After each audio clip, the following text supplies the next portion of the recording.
Mindworm slithering. Sounds sinister, macabre, even icky. What is a mindworm, and where does it slither? Well, in someone's mind, most likely. As many a refined princess hath been known to say. Yuck. I asked Elminster if he could tell us something more specific, and he told me that mindworms are regrettably real, though very rare, and that when they slither through sentient minds, they feed on thoughts and memories and comprehension, or the ability to reason. They gnaw at such things and devour, but don't leave their victims dead, or, despite what several popular plays performed in the realms claim, mindless drooling husks. No, mindworms heal your mind in their wake so they can go on feeding, yet nothing brings back what they've taken. Seems you'd best know a lot more for your own protection, so here we go.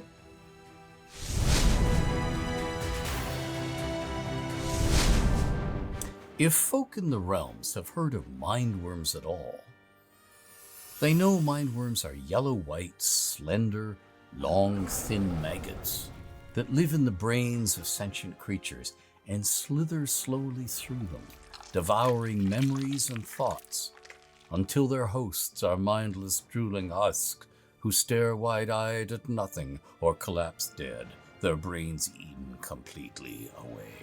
Sages and naturalists will tell you different. They, correctly according to Elminster, claim that no mindworm victim has ever gone mindless, because mindworms heal the channels they gnaw in their wake, so all that is lost is memories and experience. Specific thoughts are gone, but not the capacity to think.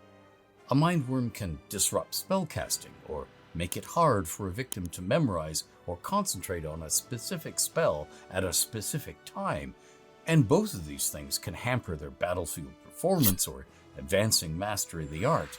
But mindworms have no intention or desire to harm their hosts, because when they're outside a host body, slithering along hunting for another is when they're most vulnerable. Mindworms have, thankfully, always been very rare, and they are almost unknown in the realms today, thanks to the efforts of Netherese back when they had a mighty empire of flying cities, and the mages of Halrua in the days since, who sought to eradicate these creatures. They almost succeeded. Almost. However, there are always dastardly individuals who use their art to work ill, to harm and oppress others. And some of these decided not to destroy mindworms they'd captured until they could replicate the effects of a living mindworm feeding inside a sentient brain with a spell. So now, mindworms are almost vanishingly rare, which is why you haven't heard more about them here now. But we have an almost as rare handful of ruthless wizards who can cast mindworm spells on other folk. It's a touch spell, so hosts tend to know they've been afflicted, but the spell isn't painful or violent. So if they are led to believe that direct contact was casual, like brushing past someone, accidentally reaching for the same piece of fruit so your hands inadvertently touch, or even a friendly or intimate embrace, they may not realize what's been done to them. If they aren't experienced in psionics or spells that affect the mind, they may not realize later either. They may just think they're becoming forgetful, or are too tired or distracted to think, or dazed from a blow on the head or a mild fever, or some such. Yet there are individuals walking the realms of today in the Year of the Sea's Secrets Revealed, 1500 DR, who are afflicted not with a gently gnawing mindworm, but with a mindworm spell. And one of them is the ruler of Thay, the notorious lich Szass Tam, who has realized that there's something wrong with him, but hasn't yet identified just what it is, or managed to inadvertently break or end the spell. The reason he hasn't managed to get rid of the magic, despite direct contact with the Athora and much study and use of his treasury of items stored in the depths of the Paths of Doom, is because the goddess Lyra, Lady of Deception, hates him and is working against him succeeding in banishing the Mindworm effects. She gloats over his confusion and the hesitations it's causing in his behavior. So if you're wondering just why Szass Tam isn't already Emperor of most of Faerûn, this is one reason why. But just who touched Szass Tam and conferred a Mindworm magic upon him? The answer to that lies in something else few folk in the realms have heard of, this time an organization, a cult, the Cult of the Shattered Peak. And just what, you may ask, is the Cult of the Shattered Peak? What little realm scholars already know about the Cult of the Shattered Peak is set forth on just 3 early pages in the Lost Empires of Faerûn tome. But let me cut to the chase, as they say. This cult, in 1500 DR, consists of scattered handfuls of secretive humans descended from the Netherese of the Flying Cities, who hold the belief that the decadent ways of the Netherese Empire represent a folly, a waste, and an arrogant exploitation of the world that should never be repeated. No more challenging gods to try to wrest godhood from them. No more enslaving beasts and sentient folk for food and wine and every other luxury one can conceive of. To that end, members of this cult try to keep the secrets of Netherese magic away from the ambitious folk of today, sometimes by fooling them with misleading false lore. Yes, fake books and flawed spells, and more often by assassination. Learn too many old Netherese spells and search too energetically for Netherese tomes and magic items and die.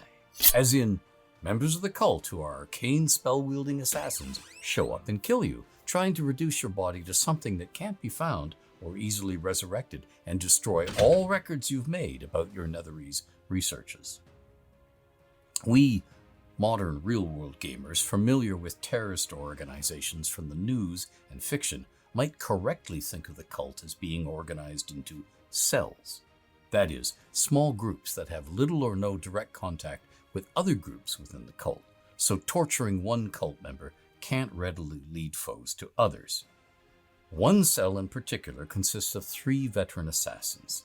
Think of them as 2 male and 1 female versions of James Bond, if James Bond could hurl spells like a D&D wizard and disliked spectacular chases and explosions in favor of stealthy, silent, inexorable patience, skulking after targets for some time, awaiting a very good opportunity to strike decisively. All we know of them is that they are relatively young, strong, and agile humans, and at least one is or looks like a Reshemi, and so can readily, without cosmetics or magical disguises, pass for an everyday, lifelong citizen of Thay. We do have names for them, but these are likely assumed names adopted for missions, not the real ones. Arbrand Beyund, Galastar Kankavur, and Aron Tavril. For convenience, I'm going to collectively refer to them as the 3, but they don't call themselves that. We also know some of the things they have done. Pertaining to Szass Tam, they initially identified an ambitious red wizard working for Tam who was seeking Netherese magical lore. This man was a transmuter named Merlikil Thrall, and he visited Candlekeep undercover, seeking information on the writings and work of an ancient Netherese arcanist, once at the flying city of Naloth, by the name of Ulramont Hastar. When Thrall found something that led him to Ondamus Derud, a wizard in Daztanar, capital of Semphar, the 3 struck, battling and killing both Thrall and Derud, then casting spells on the remains so anyone trying to restore them to life or undeath, or speak with them while dead, or mind read them if revived, triggered an explosion that would reduce Derud and or Thrall to a rain of liquid, and likely kill anyone close by. So perished, one after the other on separate forays, 2 of Szass Tam's most trusted, as much as he trusts anyone at all, and capable agents, the Red Wizards Merost Farfond and Osglar Juthkold. The manner of their demises intrigued Szass Tam sufficiently that he investigated personally, almost casually vanquishing some adventurer wizards hired by the fearful Azkahal, ruling lord, of Daztanar, and inspecting the shattered ruins of the neighborhood destroyed by the spell battle and subsequent explosions. Something he did triggered spells worked by the three, who were likely in the city, observing Tam's arrival and activities, and caused a localized weave storm that battered Tam like a whirling leaf in a cyclone, and prevented his contingencies from transporting him back to Thay, whereupon at least one of the three dared to charge into the dying storm to reach the dazed Tam and touch deliver a Mindworm spell. It was this endeavor and the subsequent withdrawal of all of the three that Lyra of the Mists aided, concealing the true nature and location of the three from Tam and twisting his spells awry to prevent them destroying the three, whereupon the three faded back into hiding, resuming their hunt for others seeking the lost magic of Netheril. And Tam returned to Thay, raging at what had befallen him and eventually coming to believe he'd stepped into a trap worked by his rival Larlock. Elminster told me two things more: that the cult contact for the cell of the three is someone named Imtur Calaver. I know nothing of this person's race, gender, class, usual location and vocation, or anything really beyond the name, and that Lyra is laughing still. To that, I can only add a reminder that across the realms, by themselves or in spell proxies, the Mindworms are still slithering. Thank you, and realms forever.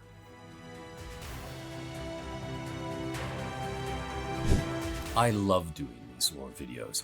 I would love to go on doing them for years, exploring the realms in greater and greater depth. I need your support to keep on doing it.